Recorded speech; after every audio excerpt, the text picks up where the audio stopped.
Hi everyone, Kim here at Olive City Homestead, and it is coming on evening here in California, Northern California, Zone 9B.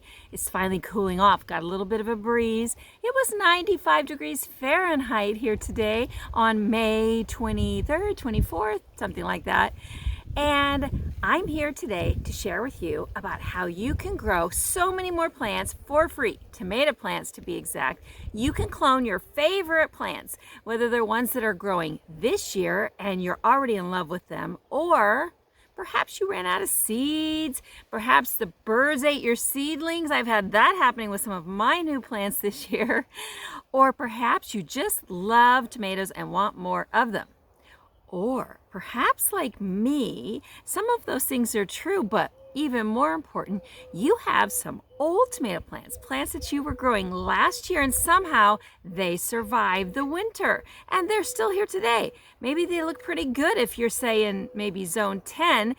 Like me though, if you're in zone 9 or lower and colder, if they survive, they're probably not looking so great anymore.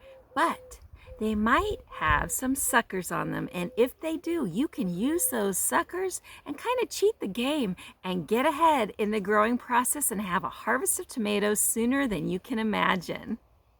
So come with me and let me share with you how I handle tomato cuttings off of dead looking tomato plants. It is super easy. It is the same exact process you would use off of a newer tomato plant. And what is the best way anyway to root your cuttings? In water? In soil? Well, I'll share that with you too. I have found that rooting tomato cuttings as clones is probably the easiest gardening task anyone can do, and it'd be pretty hard to go wrong. But I will share with you my tips. They've worked great for me, produced tons of tomatoes, and I think they'll produce tons of tomatoes for you too. So here in this crate, I have some Egyptian walking onions that are doing quite well. In fact, I need to get them out and separate those bulbs and get them in the ground somewhere. But what is this dead looking stem? Well, it is an old tomato plant from last summer. This is a year old, this tomato plant. It's a husky cherry. And why is it still here? Well, because a few days ago, I took some suckers off of it. Now, you're well aware, probably most of you, that tomato plants grow suckers between the main trunk and the, as I call it, the crotch, the V of where a branch comes out. Little suckers grow there, and you can start new cloned plants with each and every one of those suckers. But more than that even, today we're talking about what look like dead plants from last year. Instead of throwing your tomato plants away, let them overwinter. They look like they're dead, right? But what happens is, in the spring, often more suckers grow off of these dead-looking branches. And so now you have very nice tomato plants. These even have tomatoes already that you can put directly in the ground and get a head start on your tomato crops. As an aside, here is the top to one of these Egyptian walking onions. You can see where it's burst open, and these little top bulbils are producing new green onions. I'm just going to pop these off and plant them today too. Now, cutting these suckers off of this old tomato plant or off of a young tomato plant you have going in your garden right now is not at all difficult. Tomato plants are super forgiving and have no problem with you taking off their suckers. You can break them off just right at the base like this. Super simple. Or you can use scissors and cut them off like this. I do find it's pretty easy to simply break them off. They just snap off so easily. Now, there are two things you need to remember after you break off a sucker. Boy, this looks like two suckers, doesn't it? I'm going to split that in half. Is that you need to take off all these lower leaves, and you need to get it in water as soon as possible or directly into moist soil. Both of those methods work quite well for rooting suckers. Take some more. Oh, that's a big one. Oh my gosh, that one has cherry tomatoes on it already. Well, technically I should take those off, but knowing me, I'm going to experiment and leave them on. Now, not all of the suckers will be big and tall. Here's a little one. It's only about 5 inches, but it'll work just fine. So it looks like I took 8 cuttings. Most are 5 to 6 inches tall. I have one really large one. Gonna leave it actually with those 2 cherry tomatoes and blossoms on it, just for fun, just to see what it does. It may not do well, but we'll see. You can see all the leaves I broke off, because we don't want any leaves in the water, or if you are planting them directly into moist potting soil, you don't want any leaves going under the ground, really. The great thing about tomatoes is that they will root along the entire stem, so you can plant them really deeply. Now, you should keep tomato cuttings, whether they're in water or in soil, in a protected spot for about 7 to 10 days. So they should be getting sun, but not intense bright sunlight. Maybe a sunny window, maybe a filtered sun patio like this one, where they're going to get some indirect sunlight and they're going to get some warmth, but they're not going to be overwhelmed. They do root, from my experience, just as easily in soil or water. I'm going to leave them in water for a few days and then pop them into some soil. Now, you definitely don't want the water to get all funky and slimy on you, so change the water every other day or so, and that will be of great benefit to them. But really, there's nothing more to it than that. Taking suckers off of your plants will not hurt your plant at all. Many people believe it will improve the production of your plant that's already growing in the ground, and it will give you cloned new plants at a far faster rate than seeds.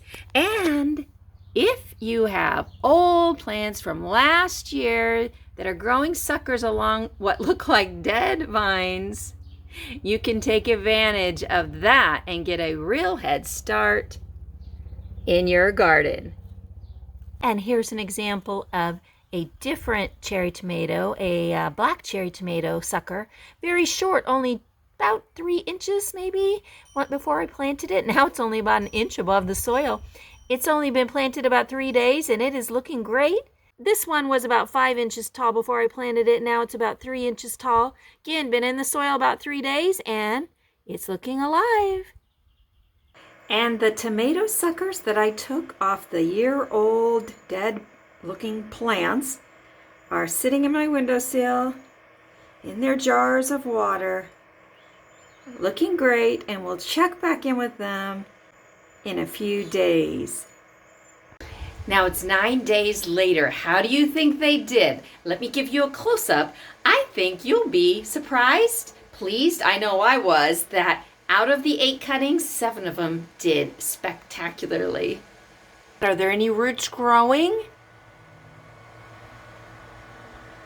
Yes, in fact, there are. A lot of roots are growing in both of the jars. So we have a lot of tomato plants to pot up now, to put out in the garden.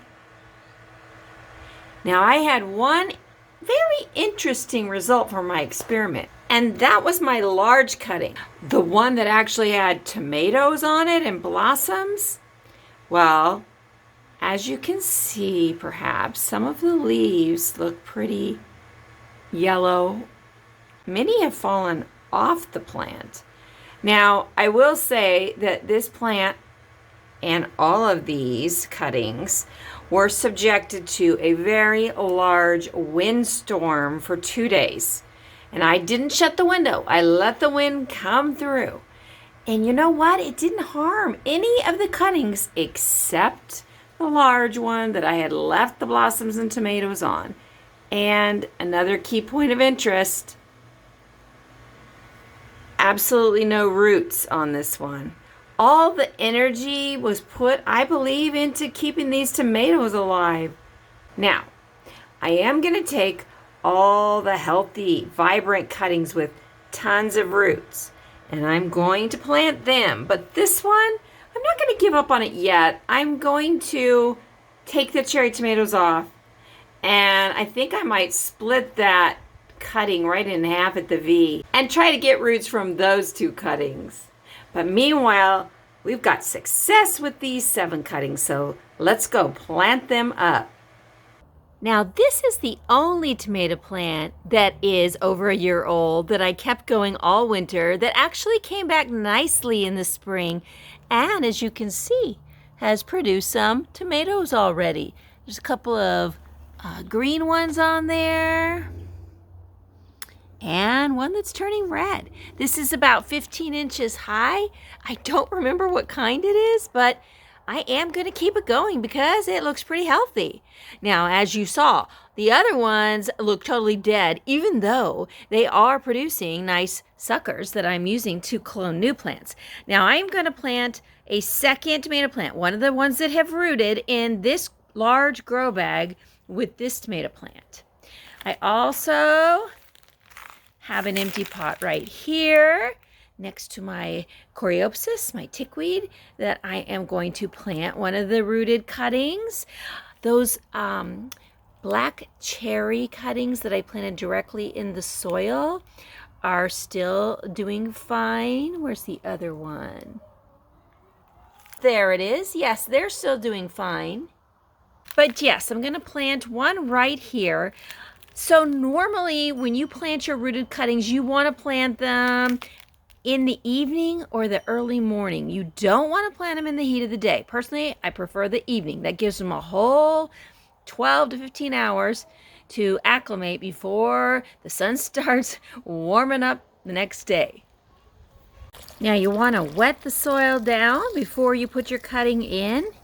You want to have a nice moist soil condition before the rooting goes in so it doesn't go into transplant shock. Remember, you can plant it deeply because it will just form new roots, and that will make it all stronger. This is our first cutting. It looks so healthy. I am super excited about planting it. Look at all those roots. So I'm going to put this a good, I'd say that's a good 5 inches in the ground. Look how happy it looks. I think it will do just great next to its 1.5-year-old neighbor there. And we will come back and visit it on our garden tours. On to the next cutting. Now this cutting has some spectacular roots. Just look at that. And we are going to put that right in this pot. Right now it looks so small and insignificant, but I guarantee that plant is going to take off quickly and probably start producing blossoms and fruit quickly with all the roots it has under the soil. And certainly it will be pollinated because we have all kinds of gorgeous flowers nearby. All right, I am going to plant another one of my cuttings in this crate along with these orange gazanias. This is the cutting with all these roots that's going in the crate. This is an 18-gallon crate, and it can totally take a large tomato plant as well as some flowers, or a couple of smaller veggies along with one tomato plant, or even 2 tomato plants. And one last tomato cutting, my 4th one I'm planting today, is going to go in this container. It's a 10-gallon bucket, and it will work great for this tomato. I'm really looking forward to seeing this tomato plant fill out this pot and produce lots of fruit, because this pot actually was making me a little sad until today.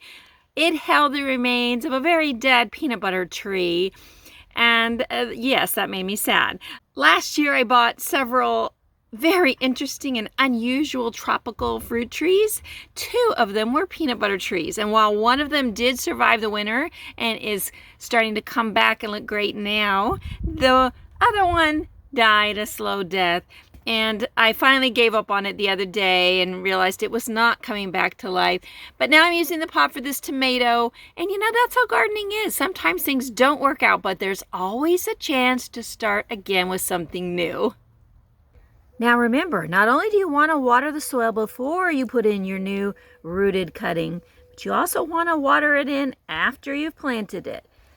Now, you can see a little bit of sun on this plant, this one too, here in the crate, but it is almost 7 o'clock and the sun is definitely going down. These are in filtered sun as it is, so they'll be fine. They'll be fine. And they don't even get sun in the morning till about 11 a.m. in this location. So I may actually move them though for the next 3 or 4 days onto the back patio where they'll have more filtered sun. Probably what I'll do before I put them out in full, intense sunlight. So I thought I would show you what a sucker looks like on a young, current tomato plant. So you see here is the main branch, and here's a side branch going off of it. And right here, in this little crotch, you see this coming up? That is a sucker, and that can be broken off and cloned for a brand new plant. I'll let it get slightly bigger before I do that. But yes, you can do that to all of your tomato plants if you would like. You can also just leave them to grow fuller plants producing more tomatoes. That's up to you. Now my other 3 seedlings I'm going to plant out in the garden either later this evening or super early in the morning. I haven't decided where I'm going to put them yet, but you will see them on our next garden tour. So thanks for joining me today. I'm glad I could share with you how I clone tomatoes and have so many more tomato plants and so many more tomatoes. It's really so easy and really a lot of fun too. As always, let me remind you, you can create the life you want. You really can. And the garden you want. So why not start right now? Have a great week, everyone, and I will see you next time.